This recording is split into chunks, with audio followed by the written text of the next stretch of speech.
बिस्मिल्लाहिर्रहमानिर्रहीम। अस्सलाम वालेकुम रहमतुल्लाहि व बरकातुहू। उम्मीद करता हूँ आप सब खैरियत से होंगे। आज का हमारा अमल रिज़्क़ में बरकत के हवाले से है, माली मसाइल के हवाले से है, कारोबार में बरकत के हवाले से है।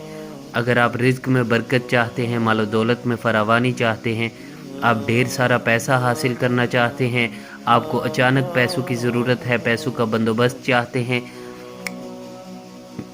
आप कारोबार में बरकत चाहते हैं, या आपके पास नौकरी नहीं है, बेरोज़गार हैं, नौकरी हासिल करना चाहते हैं, या अपना घर नहीं है, किराए के घर में रहते हैं, अपना घर हासिल करना चाहते हैं, अपनी गाड़ी हासिल करना चाहते हैं, गर्ज ये कि आपका कोई भी माली मसला है, किसी भी किस्म का आप उसका हल चाहते हैं, हाजात को पूरा करना चाहते हैं, तो आप ये मुख्तसर सा अमल कर लीजिए। इंशाअल्लाह आपका हर मसला हल हो जाएगा।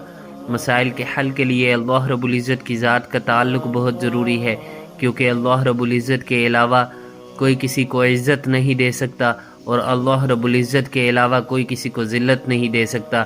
इज़्ज़त ज़िल्लत की मालिक ज़ात अल्लाह रब्बुल इज़्ज़त ही की ज़ात है। हम सब की खालिक ज़ात भी अल्लाह रब्बुल इज़्ज़त ही की ज़ात है, और राज़िक ज़ात भी अल्लाह रब्बुल इज़्ज़त ही की ज़ात है। रिज़्क़ देने वाली ज़ात अल्लाह रब्बुल इज़्ज़त की ज़ात है। हम में से कोई पूछ नहीं सकता कि उसको इतना क्यों मिला और मुझे इतना क्यों मिला। इसलिए अल्लाह रब्बुल इज़्ज़त की ज़ात से ख़ुद को जोड़ लीजिए और अपने मसलों को हल करवा लीजिए।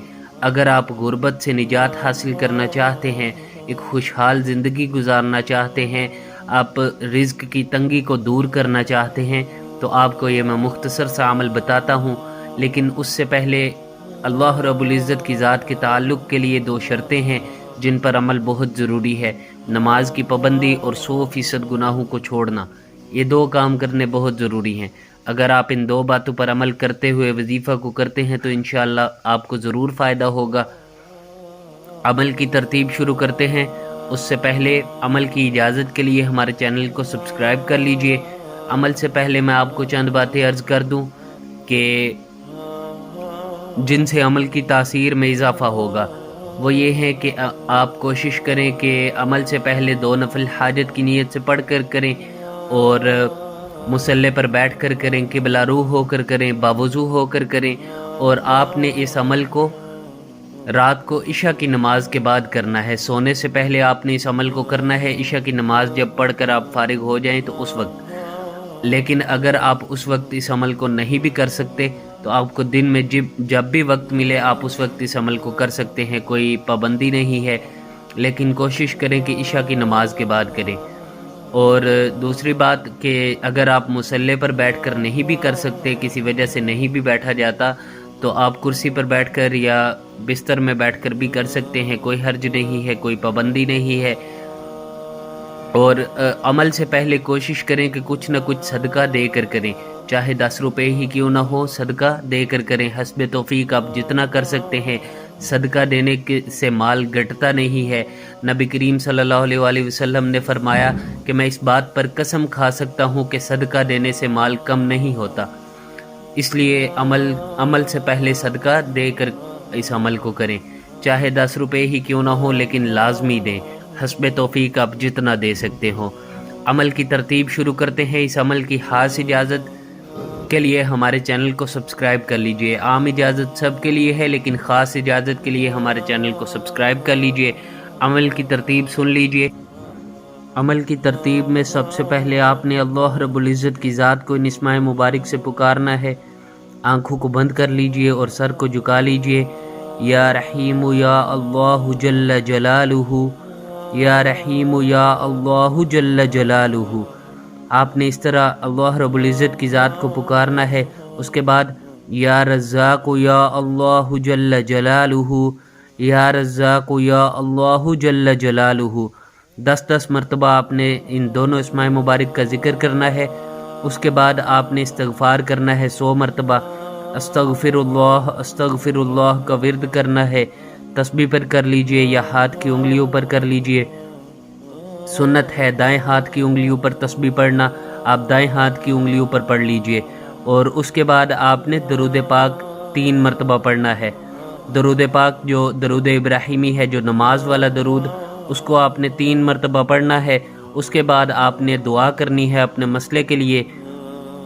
دعا آپ نے کیسے کرنی ہے؟ نبی کریم صلی اللہ علیہ وآلہ وسلم نے فرمایا، جس کا مفہوم ہے کہ سب سے پہلے اللہ رب العزت کی عظمت اور بڑائی بیان کریں، اس کے بعد مجھ پر جتنا ہو سکے درود بھیجیں، اور اس کے بعد جو چاہے اللہ رب العزت کی ذات سے مانگ لیجئے۔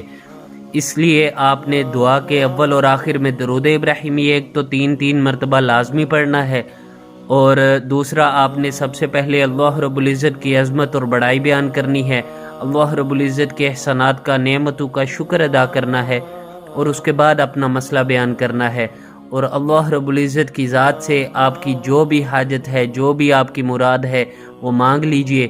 اللہ رب العزت کی ذات آپ کو ضرور عطا کر دیں گی۔ اور دعا کریں کہ پیارے اللہ جی، جدھر آپ کے اتنے احسانات ہیں مجھ پر، آپ نے اتنی نعمتیں عطا کی ہیں مجھ پر ایک اور یہ احسان کر دیجئے۔ میرا یہ چھوٹا سا مسئلہ ہے، اس مسئلے کو حل کر دیجئے۔ بے شک آپ ہی ہیں جو میرے مسئلوں کو حل کر سکتے ہیں، اس غربت سے مجھے نجات حاصل عطا کر سکتے ہیں، اور اس رزق کی تنگی کو دور کر سکتے ہیں۔ بے شک آپ ہی ہر چیز پر قادر ذات ہیں، میں کچھ نہیں کر سکتا یا کر سکتی، میں عاجز ہوں۔ اللہ رب العزت کی ذات سے جتنا عاجزی سے دعا کریں گے اتنا ہی زیادہ بہتر ہوگا۔ اور دعا اپنے 3 سے 5 منٹ لازمی کرنی ہے۔ دعا کے اول اور آخر میں دعا کر آپ جب فارغ ہو جائیں تو آخر میں 3 مرتبہ پھر درود ابراہیمی پڑھ لیجئے گا۔ آپ کی جو بھی حاجت ہے، جو بھی مراد ہے، مالی مسائل کے علاوہ آپ کا کوئی مسئلہ ہے تو وہ بھی آپ اللہ رب العزت کی ذات سے مانگ سکتے ہیں۔ اس عمل کو آپ نے مسلسل 3 دن کرنا ہے۔ اپنا نام، اپنی والدہ کا نام کسی کو نہ دیں، جادو، نظر بد، بندش کے نام پر لوٹنے والوں کو پیسے ہرگز نہ دیں۔ اس عمل کو 3 دن کرنا ہے، اور 3 دن کے اندر ہی میں یقین کے ساتھ کہتا ہوں کہ آپ کو آپ کے حالات میں بہتری نظر آئے گی، اور آپ کے مسئلے بھی حل ہو جائیں گے۔ السلام علیکم ورحمۃ اللہ وبرکاتہ۔